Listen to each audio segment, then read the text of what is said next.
कुंज बिहारी गोपीजन वल्लभ गिरिवरधारी जय राधा माधव कुंज बिहारी गोपीजन वल्लभ गिरि यशोदानंदन ब्रज जन रंजन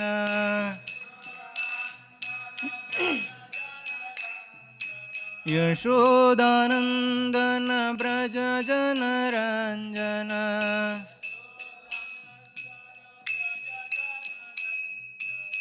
यमुना तीरवनचारी यमुना तीरवनचारी यमुना तीरवनचारी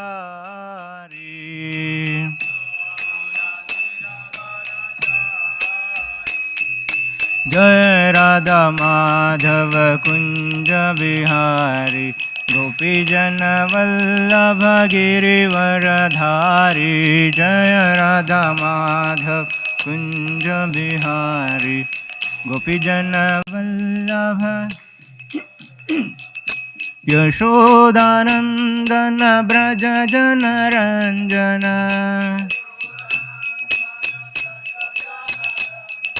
यशोदानंदन ब्रज जन रंजन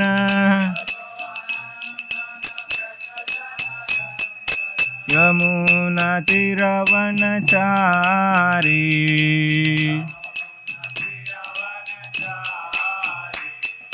जय राधा माधव कुंज बिहारी गोपीजन वल्लभ गिरिवरधारी जय राधा माधव कुंज बिहारी गोपीजन वल्लभ गिरिवरधारी। ओम नमो भगवते वासुदेवाय। ओम नमो भगवते वासुदेवाय। ओम नमो भगवते वासुदेवाय। तो आज हम पढ़ रहे हैं श्रीमद् भागवतम 5वां स्कंद 26वां चैप्टर और 18वां श्लोक, a description of hellish planet. तो सिर्फ मैं पढ़ूंगा तो क्योंकि बहुत लंबा श्लोक है।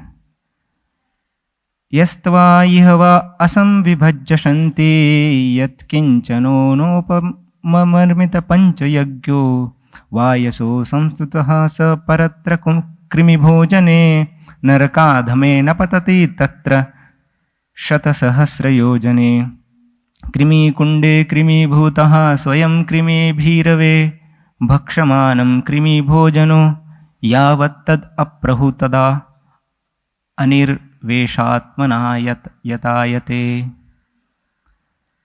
तो हम सीधा अनुवाद पढ़ेंगे।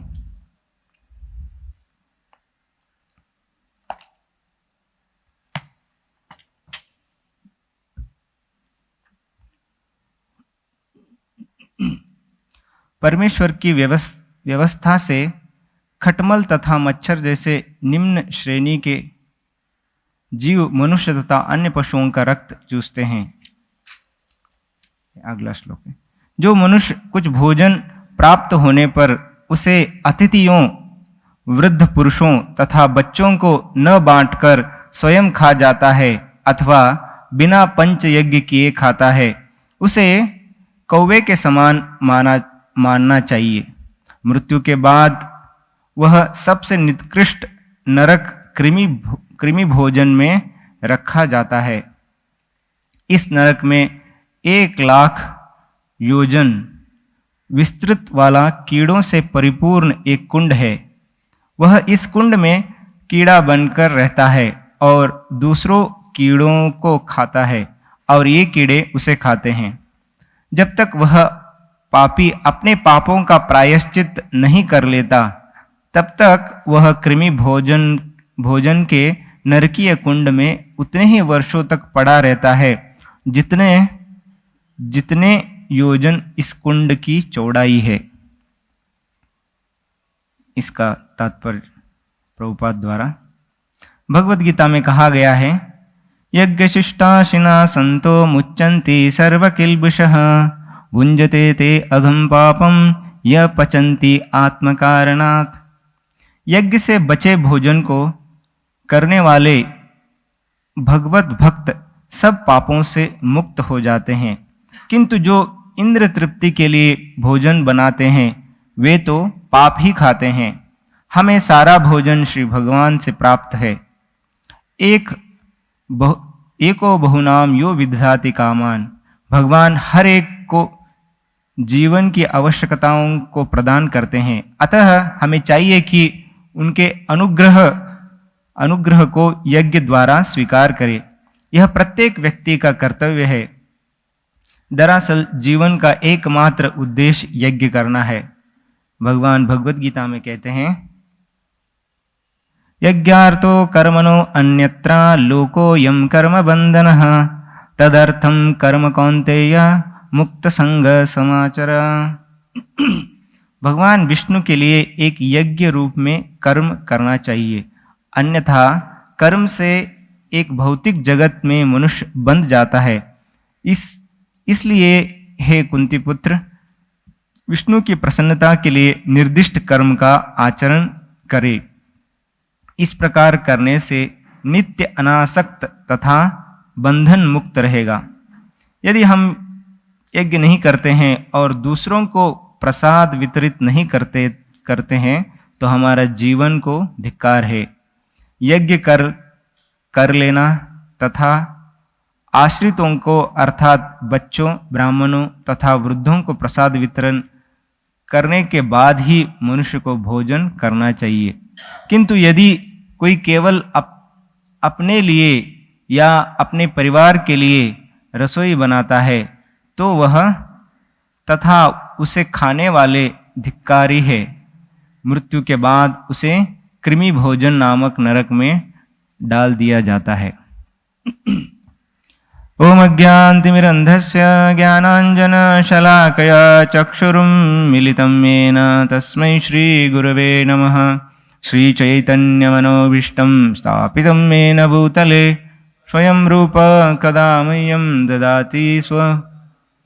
वन्देऽहं श्रीगुरो श्रीयुतापदकमलं श्रीगुरों वैष्णवांश श्रीरूपं साग्रजातं सहगना रघुनाथान्वितं तं सजीवं साद्वैतं सावधूतं परिजनसहितं कृष्णचैतन्यदेवं श्रीराधा कृष्णपादाय सहगना ललिता श्रीविशाखान्वितं च। नमो ॐ विष्णुपादाय कृष्णप्रेष्ठाय भूतले श्रीमते भक्तिवेदांत स्वामीति नामिने। नमस्ते सारस्वती देवे गौरवाणी प्रचारिणे निर्विशेष शून्यवादी पाश्चात्यदेशतारिणे। जय श्री कृष्ण चैतन्य प्रभु नित्यानंद श्री अद्वैत गदाधर श्रीवसादि गौरभक्तवृंद। हरे कृष्णा कृष्णा कृष्णा हरे हरे, हरे राम राम राम हरे हरे। तो हम यहाँ पे चर्चा कर रहे हैं 5वें स्कंद में, जहाँ सुखदेव गोस्वामी नरक के बारे में बता रहे हैं। तो अगर कोई पहली बार कोई अगर प्रवचन सुन रहा है तो उसको लगेगा कि क्या भगवान ने नरक क्यों बनाया, इतने कष्ट क्यों दे रहे हैं। तो हम भी भक्ति में आने से पहले ऐसे ही सोचते थे कि भगवान इतने सारे रोग, मृत्यु, जन्म मृत्यु, जरा व्याधि क्यों बनाए हैं, लोग क्यों मर रहे हैं, भूकंप क्यों आ रहा है। और अगर थोड़ा आध्यात्मिक व्यक्ति है तो वो भी सोचेगा कि भगवान इतने नरक में कष्ट क्यों देते हैं अपने खुद के बच्चों को। तो जब थोड़ा सा भी अगर कृष्ण भावनामृत का उसको अगर साहित्य पता है, फिलॉसफी पता है, तो समझ जाएगा कि ये जीवात्मा है, बड़ा ही क्या है, शैतान है। इतने सारे इसने पाप किए हैं, उसके लिए जो भगवान जो कष्ट दे रहे हैं वो तो बहुत ही क्षुल्ल है। और वो भी गलती से भी भगवान का नाम लिया तो अजामिल जैसा पापी व्यक्ति भी उसका भी उद्धार हो सकता है। तो अगर थोड़ा सा भी भक्ति का ज्ञान है किसी व्यक्ति को, वो क्या करेगा, ये जो डिस्क्रिप्शन है नरक के बारे में उसको अप्रिशिएट करेगा कि हाँ ये जरूरत है। क्योंकि जब हम प्रचार करने जाते हैं तो बहुत अलग अलग प्रकार के लोग हमें मिलते हैं। कुछ लोग ईर्ष्यालु होते हैं, कितना भी उनको प्रचार करने का प्रयास करो वो अंत में पूछते हैं महाराज आपको पैसा कहाँ से मिलता है, हमारा थोड़ा फ्री में ऑपरेशन हो सकता है क्या, और आपको विदेश से पैसा आता है क्या। तो ऐसे नाना प्रकार के, उनको तो भगवान के संपत्ति के ऊपर ही नजर रहता है। और कुछ लोग ऐसे लोग रहते हैं बहुत ही आसक्त रहते हैं इंद्र तृप्ति से या अपने सगे यहाँ के भौतिक जगत के सगे संबंधियों से। तो कई बार एक वृद्ध व्यक्ति को मिला, वो लगभग वो मृत्यु के शैया पे था। फिर उसको थोड़ा प्रचार किया आप भगवान का नाम लीजिए। वो सुन रहा था और अंत में पूछा कि भगवान ने मेरी पत्नी को हर लिया, हम इतने साल साथ में थे, तो भगवान इतना क्रूर क्यों है, वो क्यों हमारे मेरे साथ ऐसा किया। तो मैंने कहा आप तो 80 साल तक तो एक साथ रहे, भगवान ने इतना आपको सुंदर जीवन दिया, इसके लिए आपको धन्यवाद कहना चाहिए। वो बोला नहीं नहीं ऐसा नहीं। तो ऐसे लोग बहुत ही आसक्त रहते हैं, उनको समझाने के बाद भी समझते नहीं है। तो इसलिए कई बार उनको दंड के रूप में सिखाना पड़ता है। तो इसलिए भगवान ऐसा अरेंजमेंट किया है कि जो ऐसे सीधे से समझ नहीं सकते उनको दंड भेद के माध्यम से उनको समझाने का प्रयास है। तो इसीलिए अगर थोड़ा सा भी कृष्ण भक्ति के बारे में जो जानता है व्यक्ति, तो नरक के जो डिस्क्रिप्शन है उनको क्या करेगा, वो व्यक्ति अप्रिशिएट करेगा। और यहाँ पे कहा गया कि जो भी हमें प्राप्त होता है, स्पेशली यहाँ पे खाने की चीजों के बारे में कहा गया है, उसको यज्ञ के रूप में स्वीकार करना चाहिए। यज्ञ यानी कि भगवान को भोग लगा के खाना चाहिए और सबको मिल बांट के खाना चाहिए। स्पेशली जो हमारे ऊपर आश्रित है तो उनको मिल बांट कर खाना चाहिए, जैसे बच्चे, स्त्री और बूढ़े पुरुष और ब्राह्मण जो भिक्षा के ऊपर आधारित। तो ऐसे लोगों को बांटकर उसके बाद हमें खाना चाहिए और भगवान को भोग लगा के खाना चाहिए। क्योंकि क्या है, सब भूमि तो गोपाल की है, तो सब कुछ भगवान का ही है। अगर हम प्रेम से भगवान को कुछ अर्पित करते हैं तो भगवान प्रसन्न हो जाते हैं। जैसे कि मेरे पिताजी जब मैं छोटा था तो खेत में लेके जाते थे, तो जो किसान था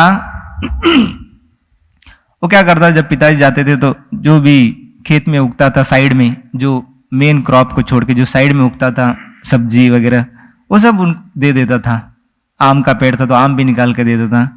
तो पिताजी बहुत खुश हो जाते थे और उसको पूछते नहीं थे और क्या क्या लगाया और क्या क्या मेरे खेत से निकाल के ले रहा है। तो पिताजी ठीक है, मेन क्रॉप से ही वो अपना मतलब रखते थे, क्योंकि वो प्रेम से देता था, इसलिए बाकी चीजों के बारे में वो कभी पूछा नहीं करते थे। तो ऐसे ही भगवान, अगर हम प्रेम से भगवान को भी हम कुछ अर्पण करते हैं तो भगवान हमें उसके बदले में बहुत कुछ दे देते हैं। ऑलरेडी बहुत कुछ उन्होंने दिया है, पर और हमें हमारी सारी इच्छाओं को पूर्ण करते हैं। तो देखिए, अगर बाहर के जो लोग हैं, अगर हम रेलवे में जा रहे हैं तो रेलवे वाले जो भी ट्रैवलिंग कर रहे हैं वो लोग क्या खाते हैं, सैंडविच, नहीं तो सूखा सूखा चावल जो पैकेट में आता है, कब बनाया पता नहीं। पर भक्त लोग जाते हैं तो हर जगह पे उनको प्रसाद प्राप्त होता है। तो एक दिन बहुत भूख लगा था, ट्रेन में जा रहे थे, तो सोच रहा था अभी कैसे प्रसाद प्राप्त करें। तो इधर उधर से भक्त को फोन किया तो 1 बजे बहुत अच्छा प्रसाद मिला, गरम गरम, वो भी ट्रेन में। बाकी लोग देख रहे थे, ये लोग, हम तो देख रहे थे ये लोग क्या खाएंगे, पर ये भक्त लोगों को इतना अच्छा प्रसाद क्यों मिल रहा है। तो मेरे को तुरंत याद आया कि अभी भगवान का राजभोग हुआ है, भगवान ने इतना अच्छा प्रसाद खाया तो उन्होंने याद किया होगा कि मेरे भक्त लोग ट्रैवल कर रहे हैं तो उनको कुछ नहीं मिल रहा है, तो भगवान ने भी भेज दिया। तो ऐसे भगवान तो भक्तों को देना ही चाहते। अगर हम प्रेम से कुछ उनको भोग अगर लगाएंगे, उसके बाद हम ग्रहण करेंगे, तो वो यज्ञ का प्रसाद हो जाता है और हम पापों से मुक्त हो जाते हैं। तो प्रभुपाद लिखता है कि भगवद गीता में लिखते हैं कि ये प्रसाद जो है, भगवान का प्रसाद एक कैसा है, एक वैक्सीन की तरह है। जब महामारी फैल जाता है तो लोग क्या करते हैं, वैक्सीन ले लेते हैं। वैक्सीन लेने के बाद उसको अगर बीमारी आएगा तो भी उसको कोई फर्क नहीं पड़ता, वो किधर भी घूम सकते हैं, किधर भी ट्रैवल कर सकते हैं। और जो वैक्सीन नहीं लिया उसको बीमारी होने का चांसेस है। तो वैसे ही अगर भगवान का प्रसाद खा रहा है तो किससे वो मुक्त होता है? जो भौतिक अशुद्धता है, कंटैमिनेशन है, मेटेरियल कंटैमिनेशन, उससे वो क्या हो जाता है? उससे वो परे हो जाता है और अपना शुद्ध स्तर, जो कृष्ण भावना का स्तर है, उसको वो मेंटेन रखता है। तो कई बार हम बाहर जाते हैं प्रचार के लिए वगैरह, कई बार बाहर के लोगों के हाथों का कभी खाना पड़ सकता है, तो हम तुरंत उसको अनुभव कर सकते हैं कि हमारी चेतना जो है धीरे धीरे नीचे जा रही है। तो इसलिए जहां जितना हो सके उतना हमें ज्यादा से ज्यादा भगवान का प्रसाद ही ग्रहण करना चाहिए, और जो भक्तों ने बनाया हुआ प्रसाद। कई बार देखा है कि हमारे भक्त लोग भी अपने बच्चों के लिए पैक्ड फूड्स देते हैं, बिस्किट, नहीं तो कुरकुरे वगैरह ऐसा। तो ऐसा देना नहीं चाहिए, क्योंकि पता नहीं उसमें कैसी कैसी चीज़ें डाली गई है जो हमारे जीवा के लिए अच्छा लगता है। पता नहीं कौन से जानवर का वगैरह चर्बी वगैरह डाला है, तो ये सब पाप होता है।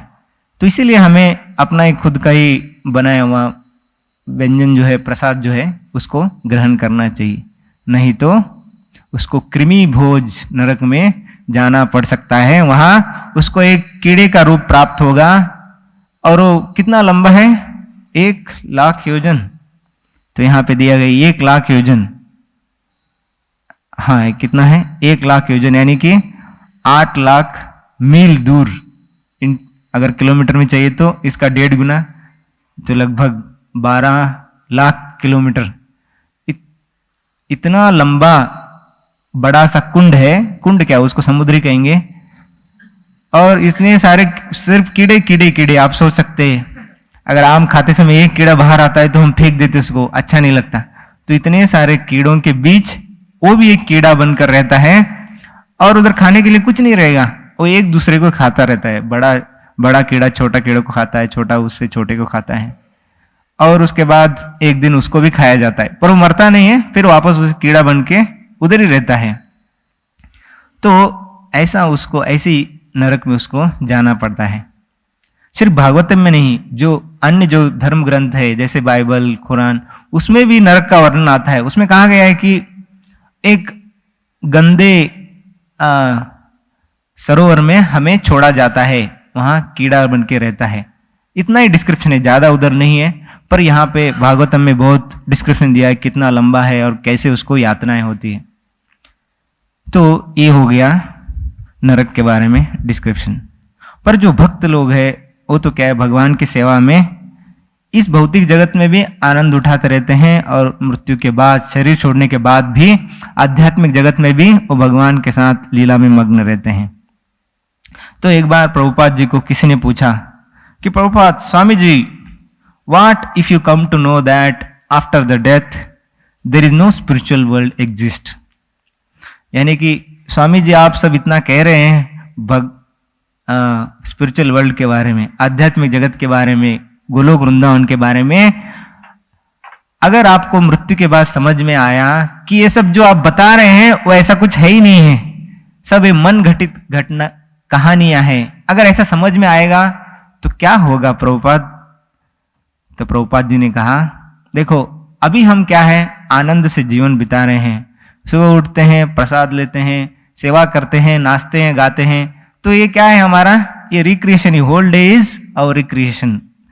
तो हम आनंद से अपना जीवन यापन कर रहे हैं, और मृत्यु के बाद भी अगर सारे जो भागवतम में दिया है अगर वो सच निकला, तब हम क्या करेंगे, भगवान कृष्ण के साथ भी हम क्या करेंगे, यही करेंगे जो यहाँ पे कर रहे हैं, उधर भी हम आनंद का मजे लूटेंगे। पर अगर समझो तुमको, जो तुम अभी ऑफिस में काम करना पड़ रहा है, आपको दिन रात फैक्ट्री में काम करना पड़ रहा है गधे के जैसे, इधर भी आप दुखी है, अगर आप मृत्यु के बाद समझ में आया नरक जैसा कोई चीज एग्जिस्ट करता है, तब तुम्हारा क्या होगा? उधर तो तुम्हें तो पकड़ पकड़ के कोई हाथ काटेगा, पैर काटेगा, वो बोलेंगे ये हाथ मुझे दे दो, तो यमदूत तो क्या करेंगे, आपको काटते रहेंगे। तब आप क्या करोगे? तो वो डर के मारे चुप हो गया, ओके स्वामी जी।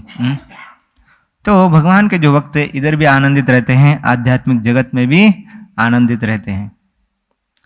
तो हर समय जो कहा जाता है कि आध्यात्मिक जगत में हर जो लोग चलते हैं वहां चलते नहीं है, वहां पे नाचते हुए जाते हैं। क्योंकि कौन व्यक्ति नाचता है? जो आनंद में है ना। तो इसलिए हमें गुरु पूजा में नाचना चाहिए, क्योंकि हम सब आनंदित है ना। अगर प्रभुपाद ने कहा कि अगर आपको मजा नहीं आ रहा है तो फिर भी आपको क्या करना चाहिए? एक्टिंग करना चाहिए, ताकि आप उसको आनंद को आप क्या कर सको? अनुभव कर सको। You should act enthusiastically.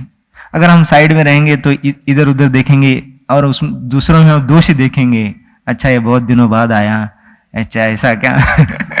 तो इसलिए हम नाचना चाहिए कीर्तन में, क्योंकि आध्यात्मिक जगत का वो भाग है। इधर नहीं नाचेंगे तो फिर आध्यात्मिक जगत में कैसे आप नाचेंगे? आप शर्मा जाओगे। और नाचना है बहुत ही, it's a type of meditation. आप जब करते समय दूसरा सोच सकते हो, खाते समय दूसरा सोच सकते हो, पर नाचते समय आप दूसरा नहीं सोच सकते। आपका तो पूरा ध्यान तो नाचने में रहेगा ना, नहीं तो आप गिर जाओगे। तो ये बहुत ही it's a type of meditation. तो इसीलिए हमें हर आरती में वगैरह इतना नाचना चाहिए कि आपको देख के दूसरे भी प्रसन्न होना चाहिए। अरे ये इतना आनंद मजे ले रहा है, तो इतना उसको आनंद का अनुभव हो रहा है, तो हमें क्यों नहीं? तो आध्यात्मिक जगत में लोग नाचते हैं, नाट्यम गानम गगन पीवांशी। तो और बोलते भी है तो वो ऐसा लगता है इतना मधुर बोल रहे हैं कि वो गा रहे हैं। कोई गुस्सा वाला आदमी है, ऐसा लग रहा है क्या ये वो गा रहे करके? नहीं, वो लोग ऐसा लग रहा है कोई बुरा बात कह रहा है। तो जो व्यक्ति आनंद में वही गा सकता है, वही नाच सकता है। और आध्यात्मिक जगत में हर दिन क्या है? संभ्रम का दिन है। तो आज भी एक ऐसा बहुत ही अच्छा त्योहार है। उस कौन सा त्योहार है? हीरा पंचमी। तो वो हीरा पंचमी नहीं है, लोग गलत बोलते हैं, वो हीरा पंचमी है। तो लोकल भाषा में उसको हीरा पंचमी, यानी कि हीरा यानी कि देखना, और पंचमी यानी कि 5वां दिन। यानी कि लक्ष्मी देवी जगन्नाथ जी को 5वें दिन देखने जाते हैं कि अरे इतना दिन गया, कहाँ गया है? तो इसलिए लक्ष्मी देवी उनको ढूंढने के लिए जाती हैं। तो इसलिए क्या कहा जाता है? उसको हीरा पंचमी कहा जाता है। तो ये 5वां दिन है, जब रथ यात्रा के 5वें दिन ये हीरा पंचमी मनाया जाता है। इसका संस्कृत नाम है लक्ष्मी विजयोत्सव। लक्ष्मी देवी का त्योहार है। तो जैसे अनासर होता है, तो अनासर में आपको पता है कि स्नान के बाद जगन्नाथ जी बहुत बीमार गिरते हैं। बीमार गिरने के बाद नहीं, ऐसे ही रखा जाता है। अगर आप पुजारी है तो आप जा सकते देख सकते कि जगन्नाथ जी को पूरा ढक के, जैसे एक आपको जैसे बीमारी होता है तो वैसे ही रखा जाता है। उनको खाना भी कैसे खिलाया जाता है? ज्यादा नमक नहीं, मिर्ची तो रहता नहीं है, तो ऐसा सात्विक भोजन दिया जाता है। तो जब अनासर के बाद जगन्नाथ जी 15 दिन तक बहुत ही उदास हो जाते हैं, उनको बहुत बोर लगता है कि अभी हमें बाहर घूमना चाहिए। तो लक्ष्मी जी को कहते हैं कि लक्ष्मी जी मैं थोड़ा जाके आता हूं बाहर, क्योंकि जो जगन्नाथपुरी का जो मेन मंदिर है उसको क्या कहा जाता है? श्री मंदिर। आपने सुना है ना, ऑटो रिक्शा वाले क्या बोलते हैं? श्री मंदिर चलो, श्री मंदिर श्री मंदिर। और गुंडीचे को क्या कहते हैं? सुंदराचल, यानी कि वृंदावन। तो वो जो है स्थान है वो श्री जी का स्थान है, द्वारका भी कह सकते हैं। तो वहां पे श्री जो है लक्ष्मी जी है, वहां पे अधिपति है। तो वहां पे लक्ष्मी जी को पूछते हैं कि जगन्नाथ जी पूछते हैं कि अभी मैं बहुत ही थक गया हूं 15 दिन, अब मैं क्या करता हूं, थोड़ा मैं घूम के आता हूं, थोड़ा बाहर थोड़ा फ्रेश हवा खा के आता हूं। तो तुरंत जगन्नाथ जी बहाना बना के बाहर निकल जाते हैं। तो उनके बीच सुभद्रा भी आती है कि मैं भी आता हूं, मैं भी। तो ठीक है, उनको भी ले लेते हैं। और लक्ष्मी जी बलराम जी को कहती है कि अगर जगन्नाथ जी वापस नहीं आए तो आप इनके साथ जाना और उनको तुरंत जल्दी लेके आना। तो इसलिए बलराम जी को भी भेज देते हैं। तो इसलिए तीनों जो है क्या करते हैं, उस श्री मंदिर से निकलते हैं। और जगन्नाथ जी क्या कहते हैं? जगन्नाथ जी कहे रहते हैं कि मैं तुरंत जाता हूं और तुरंत आता हूं अगले दिन तक। पर 5 दिन होते हैं पर फिर भी जगन्नाथ जी वापस नहीं आते हैं। तो फिर 5वें दिन लक्ष्मी जी को बहुत गुस्सा आता है और गुस्से से वो वहां से जगन्नाथ जी को ढूंढने के लिए निकल पड़ते हैं। तो ऐसे जो पांडा लोग हैं लक्ष्मी जी को लेके एक पालकी में लेके सुंदराचल लेके आते हैं। तो जैसे ही लक्ष्मी जी को पूरा गहनों से सजा के, क्योंकि लक्ष्मी जी ऐश्वर्य भाव में हैं और उनके सेवक जो है वो भी सब सोना चांदी पहन के आते हैं, ऐसा चैतन्य चरितामृत में लिखा है। पर इधर फोटो में तो नहीं है क्योंकि चोरी होने का डर है, तो इसलिए लोग आजकल नहीं पहनते। पर वो जो है सेवक जो है बड़ा सोना चांदी पहना के और चामर तांबुल ऐसे नाना प्रकार के ध्वज ये सब लेके बड़े जोर शोर से लक्ष्मी जी को उस श्री मंदिर से बाहर लेके आते हैं, यानी कि मेन मंदिर से। और मेन मंदिर के बाहर आते ही सिंह द्वार के पास आते ही वो गुस्से से देखते हैं किधर है जगन्नाथ किधर है। तो वो जो जगन्नाथ के सेवक हैं उनको बंदी बनाने का आदेश मिलता है। तो लक्ष्मी जी के जितने भी सेवक है, जो जगन्नाथ के जो भी पंडे हैं, क्योंकि जगन्नाथ के अलग पंडे होते हैं, बलराम जी के अलग पुजारी होते हैं, सुभद्रा के अलग पुजारी होते हैं।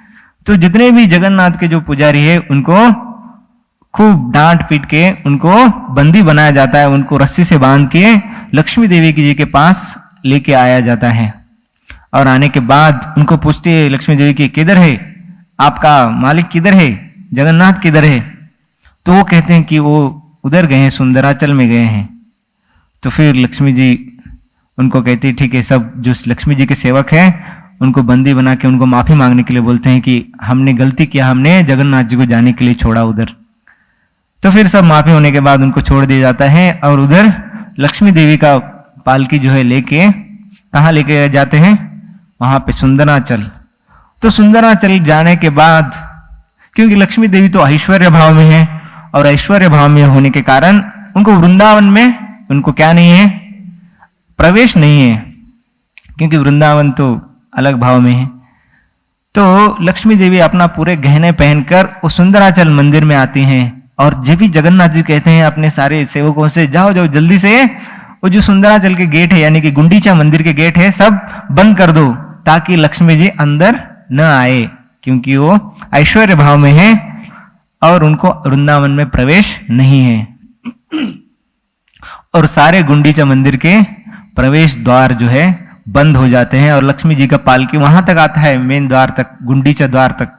और देखते हैं कि अंदर अलाउड नहीं है, सब गेट बंद है। तो लक्ष्मी जी को बहुत गुस्सा आता है और वो क्या करते हैं, गुस्से से जो रथ है जगन्नाथ जी का उनको उसको तोड़ा जाता है।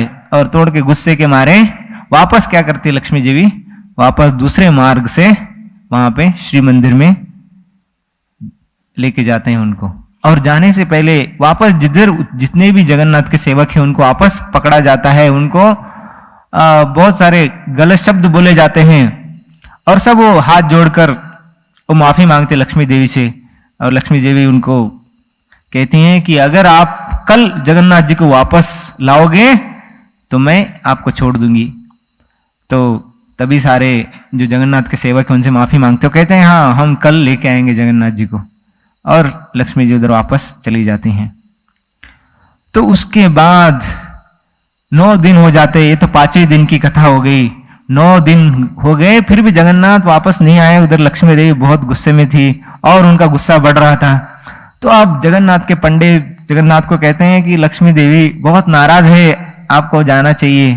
तो फिर लक्ष्मी देवी को जो उल्टा रथ होता है 9 दिन के बाद, फिर जगन्नाथ जी को बहुत सुंदर तरीके से सजाते हैं। लक्ष्मी जी को क्या पसंद है, अगर कोई सोना वगैरह पहना है, ऐश्वर्य भाव में है ना, अगर जगन्नाथ जी सब कुछ सोना वगैरह पहने हैं, उनका श्रृंगार हुआ है तो उनको अच्छा लगता है। तो उनकी प्रसन्नता के लिए जगन्नाथ जी को सोनावेश किया जाता है।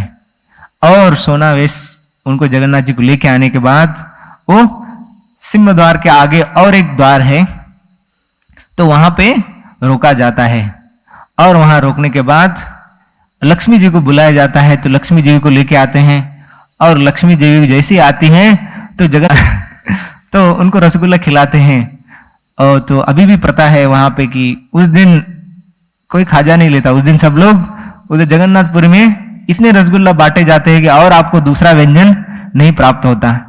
और उधर उस दिन बहुत ही सब स्वीट शॉप में सब लोग रसगुल्ला पूछते तो कई बार मिलता भी नहीं है। तो उस दिन भगवान जो जगन्नाथ जी है लक्ष्मी देवी को रसगुल्ला प्रदान करते हैं, तो लक्ष्मी देवी गुस्सा रहती है फिर भी वो शांत हो जाती है और वापस जगन्नाथ जी श्री मंदिर में प्रवेश करते हैं। बोलो हीरा पंचमी की, लक्ष्मी देवी की, जगन्नाथ भगवान की। तो ऐसे हीरा पंचमी मनाया जाता है। तो अगर हम चैतन्य चरितामृत पढ़ेंगे तो इसमें बहुत अच्छा वर्णन आता है। एक चैप्टर है मध्य लीला में, 14वां चैप्टर, तो वहां पे वृंदावन पास टाइम्स करके एक चैप्टर है। चैतन्य चरितामृत में कविराज गोस्वामी बहुत अच्छे तरीके से इसका वर्णन करते हैं, कैसे चैतन्य महाप्रभु जो है हीरा पंचमी मनाया। तो इससे पहले रथ यात्रा के बाद प्रताप रुद्र जो महाराज को है उनको भी चैतन्य महाप्रभु का कृपा प्राप्त होता है। तो जब सुंदराचल भगवान पहुंचे जगन्नाथ, तो चैतन्य महाप्रभु का विरह जो है कम हो जाता है। क्यों? क्योंकि भगवान वृंदावन में आए हैं, इसलिए, क्योंकि वो राधा रानी के भाव में है, तो इसलिए उनका विरह भाव भी कम होता है। और 9 दिन तक चैतन्य महाप्रभु सुबह, दोपहर और शाम को जाके सुंदराचल में जाके कीर्तन किया करते थे और हर एक वृक्ष को वो आलिंगन किया करते थे। और जैसे ही वो आलिंगन करते थे और जो वासुदेव दत्त और स्वरूप दामोदर गोस्वामी जी है वो अलग अलग उनके चैतन्य महाप्रभु के मूड के अनुसार वो गाया करते थे और वक्रेश्वर पंडित उनके साथ नाचा करते थे। और रात को चैतन्य महाप्रभु उधर ही गार्डन में सो जाते थे, गुंडीचा गार्डन। ऐसे 9 दिन वहीं पे सदैव चैतन्य महाप्रभु उधर ही बिताते थे। और दिन में जब समय मिलता था तो अपने भक्तों के साथ जो नवद्वीप से आए हैं उनके साथ वो क्या करते थे, नरेंद्र सरोवर में जाके वो वाटर स्पोर्ट्स करते थे, यानी कि पानी में खेल कूद करते थे। तो एक दिन नरेंद्र सरोवर में लेके जाते सबको, तो फिर वहां पे सारे भक्तगण नरेंद्र सरोवर में नहाना चालू करते हैं। पहले उतरते पानी में अद्वैत आचार्य और नित्यानंद प्रभु। तो उसके बाद नित्यानंद प्रभु अद्वैत आचार्य के ऊपर पानी फेंकने लगते हैं। तो उसके बाद अद्वैत आचार्य को गुस्सा आता है, मेरे ऊपर क्यों पानी फेंक रहे हैं? तो अद्वैत आचार्य उनके ऊपर पानी फेंकने लगते हैं। तो फिर वापस नित्यानंद प्रभु और जोर से अद्वैत आचार्य के ऊपर पानी उड़ाने लगते हैं। तो ऐसे दोनों बच्चे की तरह वो क्या करने लगते हैं, खेल कूद करने लगते हैं। तो यहां लिखते हैं कि अद्वैत नित्यानंद जल फेला फेली, आचार्य हरि अपाचे करी गाला गाली। तो नित्यानंद महाप्रभु इतने जोर से पानी फेंकने लगते हैं कि अद्वैत आचार्य कमजोर पड़ने लगते हैं और अद्वैत आचार्य अपना वो नीचे बैठ जाते हैं कि मैं हार गया। फिर हारने के बाद एक व्यक्ति को तो गुस्सा आता ही है, तो फिर गुस्से से वो क्या करने लगते हैं, अद्वैत आचार्य नित्यानंद महाप्रभु को डांटने लगते हैं, गाली गलौज करने लगते हैं। यहाँ पे लिखा है गला गाली तो यहाँ पे अद्वैत आचार्य उनको डांटने लगते हैं। फिर उनको देख के स्वरूप दामोदर और विद्यानिधि तो वो लोग पानी में उतरते हैं और वो भी बच्चों के जैसे खेलने लगते हैं। फिर मुरारी गुप्ता और वसुदेव दत्त के बीच क्या होता है, वो ऐसा वाटर स्पोर्ट्स चालू होता है, वो उनके बीच कंपटीशन चालू होता है। फिर श्रीवास ठाकुर और गदाधर पंडित, फिर राघव पंडित और वक्रेश्वर, और उसके बाद सार्वभौम भट्टाचार्य जो बहुत ही गंभीर रहते हैं, सार्वभौम भट्टाचार्य और रामानंद राय।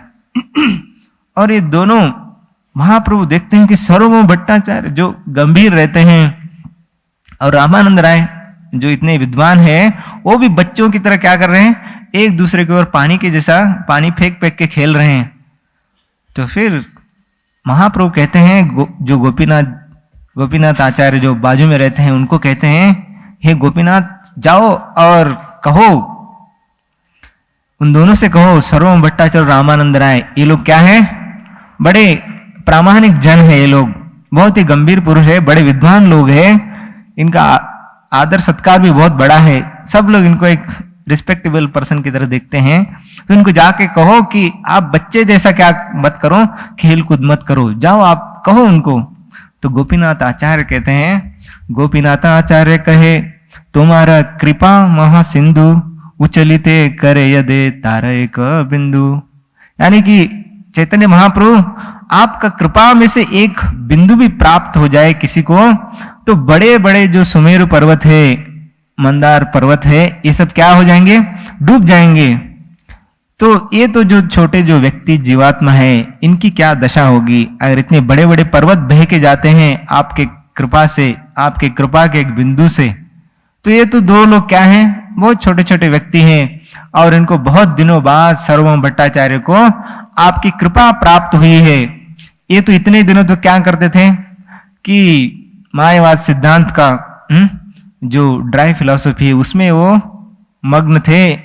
आपने उनको कृष्ण प्रेम दे दिया, तो इसीलिए वो कृष्ण प्रेम में वो क्या है? पागल हो गए हैं। तो उनको खेलने दीजिए।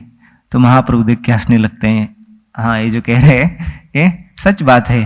तो फिर चैतन्य महाप्रभु खुद पानी में उतरते हैं और अद्वैत आचार्य को बुलाते, इधर आओ।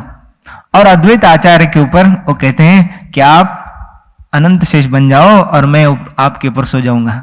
और अद्वैत आचार्य वो सांप की तरह वो पानी के ऊपर लेट जाते हैं, और चैतन्य महाप्रभु उनके ऊपर लेट जाते हैं। जैसे शेष शाही विष्णु कैसे सोते हैं अनंत शेष के ऊपर, वैसे ही चैतन्य महाप्रभु अद्वैत आचार्य के ऊपर सो के शेष शाही का फास्ट टाइम करते हैं।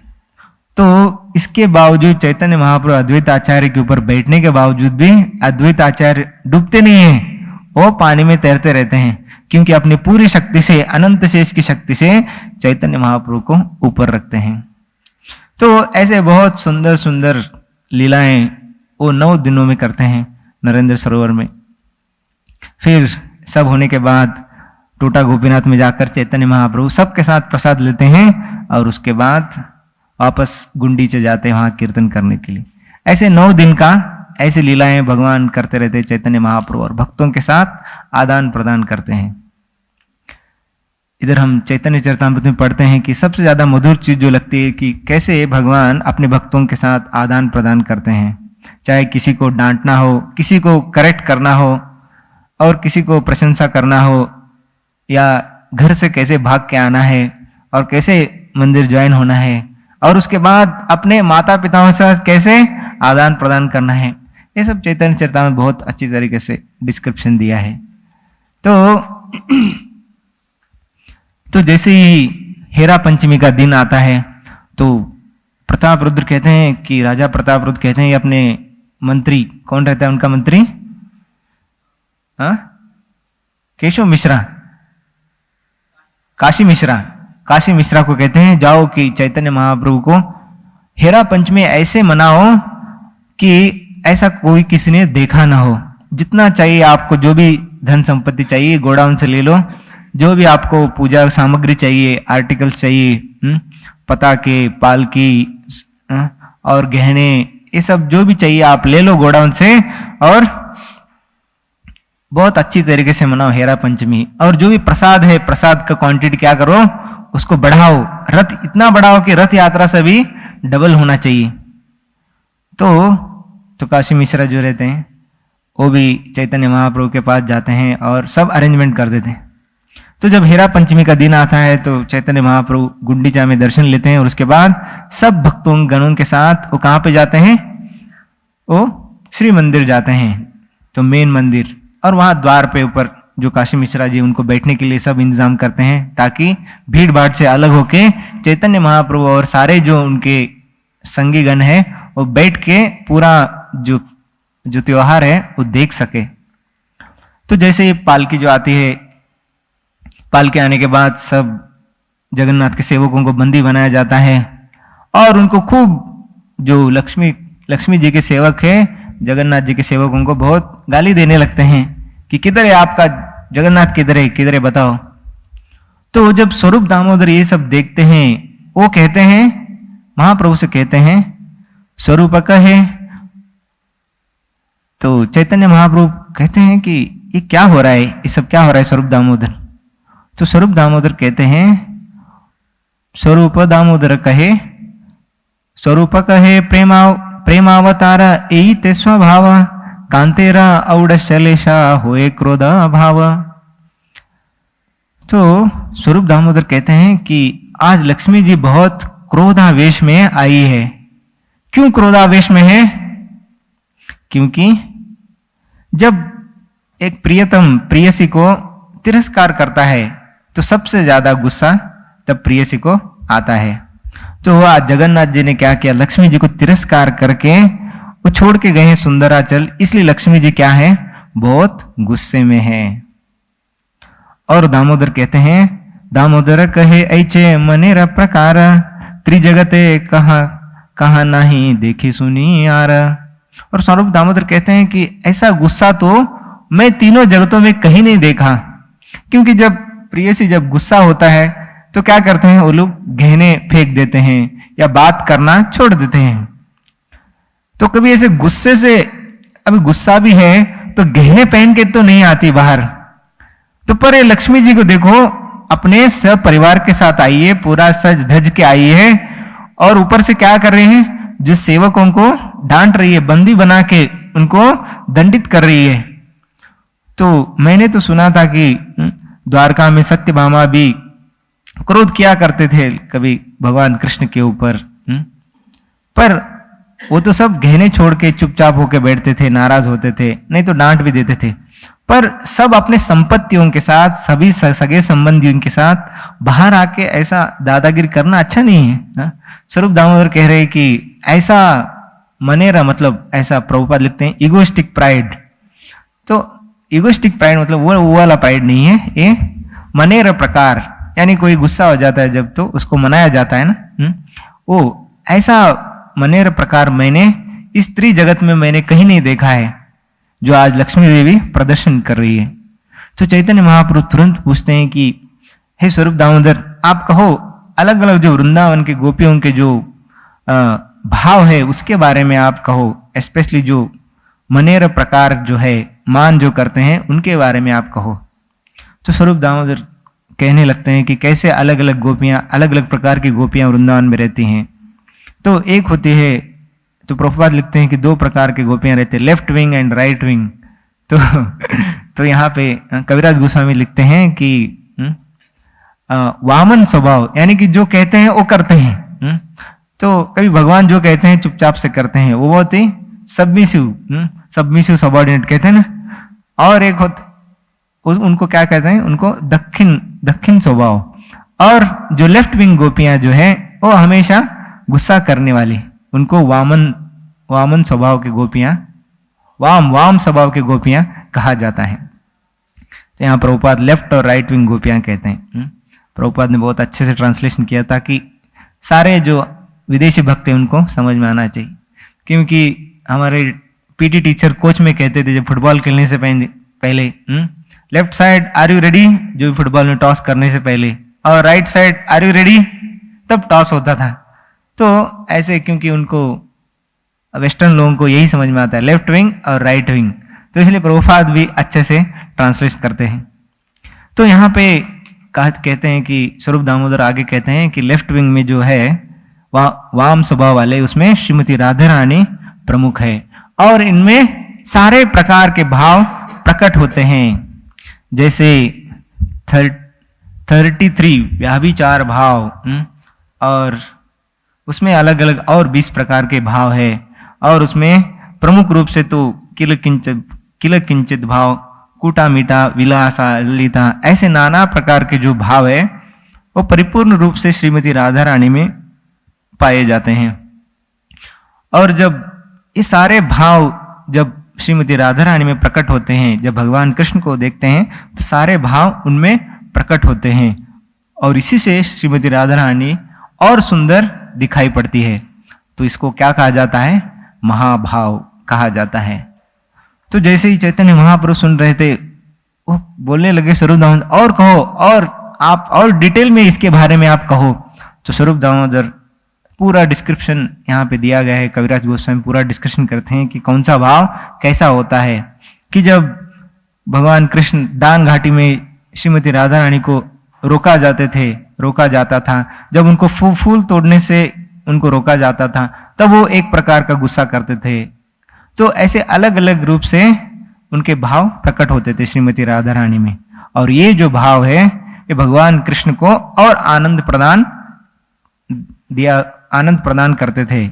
इसलिए Shrimati Radha Rani she is a top most gopi. तो ऐसे सब सारे गोपियों के बारे में कह रहे थे। तभी श्रीवास ठाकुर कहते हैं, क्योंकि और थोड़ा आनंद का आस्वादन करने के लिए श्रीवास ठाकुर कहते हैं कि अरे क्या आप वृंदावन वृंदावन के बारे में ज्यादा आप कह रहे हो, पर हमारे लक्ष्मी जी को देखो कि ऐश्वर्य भाव में इतने ऐश्वर्य संपन्न होकर आज आई हैं और जगन्नाथ को ढूंढने के लिए निकल पड़ी है। और ऐसा नहीं कि जगन्नाथ से ज्यादा मतलब गोपियों के पास है इसलिए घूमने उनको ढूंढने के लिए गए। वो क्यों आई हैं आज ढूंढते ढूंढते? क्योंकि लक्ष्मी जी सोचती है कि ओ क्या वो झाड़ पत्ता लगाने वाले गोपियों के पास भगवान गए हैं, भगवान तो ऐश्वर्य भाव में रहना चाहिए, इधर वो लोग क्या करना चाहिए, उनको जगन्नाथ जी को रत्न बेदी सिंहासन पे ऊपर वो बैठना चाहिए। दुग्ध अति दधिमते तोमारा गोपी गणे आमारा ठाकुरानी वैसे रत्न सिंहासने। देखो हमारी ठाकुरानी जो है लक्ष्मी देवी वो रत्न सिंहासन पे बैठी है और वो जगन्नाथ को चाहती है कि वो भी रत्न सिंहासन पे बैठे। और वो कहाँ गए हैं, वो कहाँ वृंदावन जहाँ पे फूल पत्तियां चढ़ाया जाता है। तो आप इसलिए उनको लेके आने के लिए उस जगह से अच्छी जगह लाने के लिए क्या है, लक्ष्मी जी उनको ढूंढते ढूंढते आई है। ऐसा नहीं कि वो वृंदावन में जाके वहीं पे भगवान के साथ लीला करना, नहीं, वो ऐसा सोचकर इसलिए वो आई है। तो जैसे ही स्वरूप दामोदर सुनते हैं तो बाकी सब हंसने लगते हैं। जो चैतन्य महाप्रभु के संगीगण होते हैं वो सब हंसने लगते हैं, क्योंकि वो जो डिस्कशन चल रहा है उसका आनंद लेते हैं। तो तभी चैतन्य महाप्रभु देखते हैं कि वो थोड़ा माहौल गर्म हो रहा है, तो थोड़ा मैं न्यूट्रलाइज करता हूँ इसको। तो वो कहते हैं कि यह दामोदर स्वरूप शुद्ध व्रजवासी ऐश्वर्य न जाने यह शुद्ध प्रेम भासी।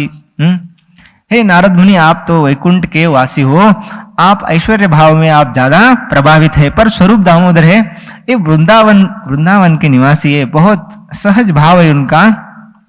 और ये शुद्ध भक्ति में उधर वो लोग भगवान कृष्ण का स्मरण करते हैं और उनका गुणगान करते हैं।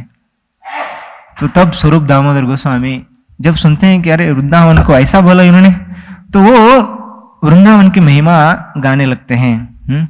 वृंदावन सहज के ये संपत्त सिंधु द्वारका वैकुंठ संपत्त तार एक बिंदु। जो वृंदावन का जो एक कण है वो पूरे अगर वैकुंठ द्वारका का संपत्ति अगर एकत्रित करें तो उस जो वृंदावन का जो एक कण है उसके बराबर भी नहीं हो सकता। क्योंकि वृंदावन के एक कण है वो क्या है, वो चिंतामणि है। और वहां के जो वृक्ष है वो कल्प वृक्ष है, और जो वहां पे गाय है वो कामधेनु गाय है। पर फिर भी वृंदावन वासी लोग उनसे कुछ धन संपत्ति की अपेक्षा नहीं करते हैं। वो लोग सिर्फ भगवान की जो सेवा के लिए जो चाहिए उसका ही वो इस्तेमाल करते हैं। और उनके जो वृंदावन वासी है वो उनके मन में किसी भी प्रकार का दोष नहीं होता। और भगवान वो वृंदावन वासियों से इतने प्रसन्न रहते हैं कि वो कभी भगवान वृंदावन छोड़ के नहीं जाते। और जितना भी उनमें ऐश्वर्य जितना भी है सब भाव जो है भगवान में वो परिपूर्ण रूप से कहाँ देखा जाता है, वृंदावन में ही देखा जाता है। इसलिए वृंदावन बहुत महान है। तो ऐसे बहुत स्वरूप दामोदर गोस्वामी वृंदावन की बहुत अच्छे से महिमा करते हैं। और ये सब महिमा सुनने के बाद श्रीवास ठाकुर नाचने लगते हैं ताली बजा बजा के, हरि बोल हरि बोल हरि बोल। और चैतन्य महाप्रभु ये सब सुनकर वो भी जोर से नृत्य करने लगते हैं। राधा प्रेमे वाशे प्रभु हैलास से मूर्ति नित्यानंद दूर देखी करिला स्तुति।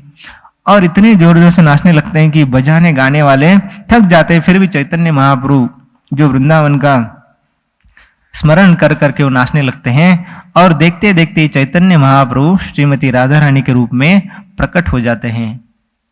और कोई देख नहीं पाता, पर सिर्फ नित्यानंद महाप्रभु देखते हैं कि चैतन्य महाप्रभु श्रीमती राधा रानी के रूप में प्रकट हुए हैं और नृत्य कर रहे हैं। तो क्या करते नित्यानंद महाप्रभु, नित्यानंद दूर देखी करीला स्तुति। और दूर से क्या करते हैं, श्रीमती राधा रानी को प्रणाम करते हैं, यानी कि चैतन्य महाप्रभु को प्रणाम करते हैं। तो हम छोटा सा गीत गाएंगे। जय राधे जय कृष्ण जय वृंदावन, जय राधे जय कृष्ण जय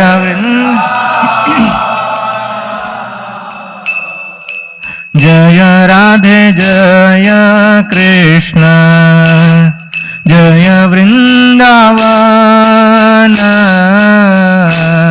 जय राधे जय कृष्ण जय वृंदावन।